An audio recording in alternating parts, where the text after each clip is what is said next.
Hello everyone, welcome to Make Gaming Easy. Today in this video, I'm going to show you how to install Demon Slayer game. So without any further ado, let's get started. First of all, open Play Store application. Here in the search bar, type in Demon Slayer. Here tap on the second Demon Slayer game. Now in order to download the app, tap on Install button.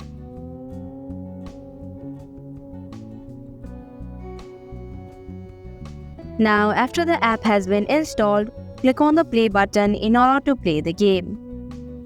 So that is how you can install Demon Slayer game. Thank you for watching Make Gaming Easy. I hope this video was helpful to you. If it was, hit the like button and comment down if you have any questions or feedback. Also, if you are new to our channel, subscribe and hit the bell icon so that you don't miss our upcoming videos.